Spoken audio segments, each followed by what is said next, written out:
Hello again. It is still early, and the sun is not yet risen.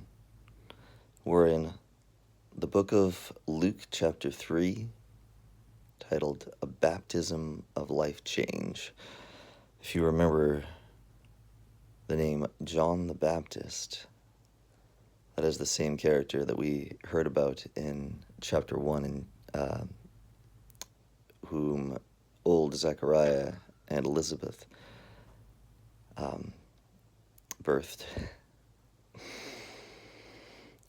We're going to start, though, with some information that the author put down to help date when these events occurred now, because we left off, we got a time jump from Jesus' childhood till years later. In the 15th year of the rule of Caesar Tiberius, it was while Pontius Pilate was governor of Judea, Herod, ruler of Galilee, his brother Philip, ruler of Iturea and Trachonitis, Lysanias, ruler of Abilene, during the Jewish priesthood of Annas and Caiaphas. John, Zacharias and Elizabeth's son, out in the desert at the time, received a message from God. He went all through the country around the Jordan River, preaching a baptism of life change leading to forgiveness of sins, as described in the words of Isaiah the prophet. Thunder in the desert, prepare God's arrival. Make the road smooth and straight.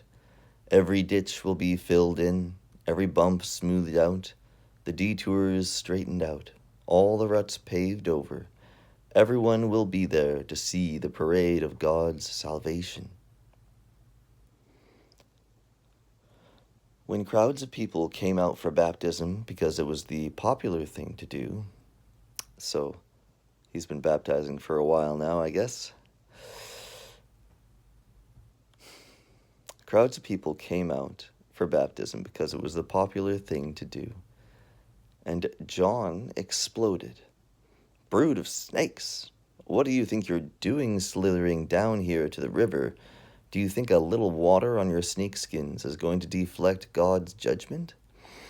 It's your life that must change, not your skin. And don't think you can pull rank by claiming Abraham as father. Being a child of Abraham is neither here nor there. Children of Abraham are a dime a dozen.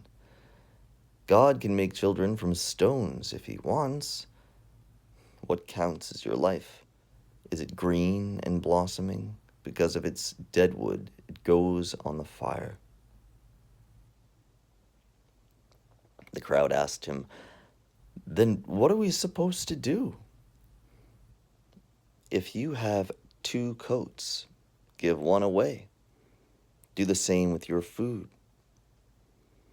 Taxmen also came to be baptized and said, "Teacher, what should we do?" He told them, "No more extortion, only collect what is required by law." And soldiers asked him, "And what should we do?" He told them, "No shakedowns, no blackmail, and be content with your rations." The interest of the people was now building. They were all beginning to wonder, could this John be the Messiah? But John intervened. "I'm baptizing you here in the river, the main character in this drama, to whom I'm a mere stagehand, will ignite the kingdom, a fire, the Holy Spirit within you, changing you from inside out. He's going to clean house, make a clean sweep of your lives. He'll place everything true in its proper place before God. Everything false he'll put out with the trash to be burned." There was a lot more of this. Words that gave strength to the people. Words that put heart in them. The message.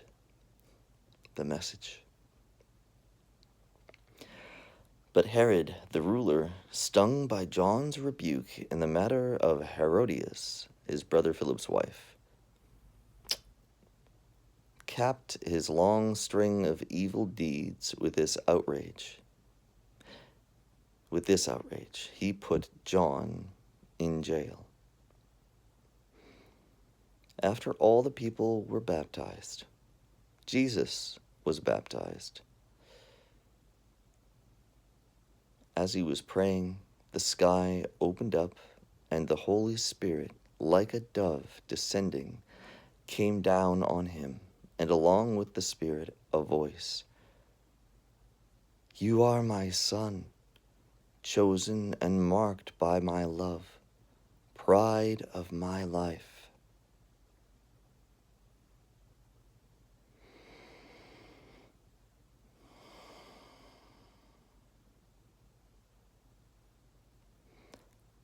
When Jesus entered public life, he was about 30 years old.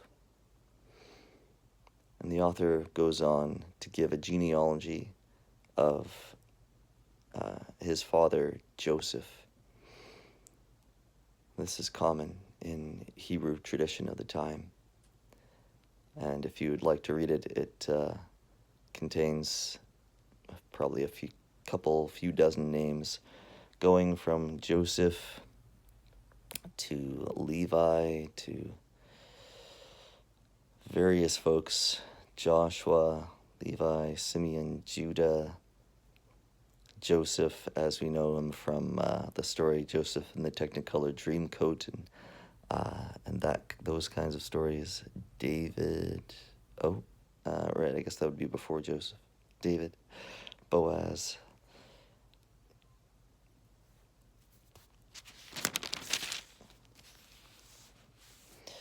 And then Judah, Jacob, Isaac, Abraham, and then on to all the way back to Enoch, Seth, Adam, son of God.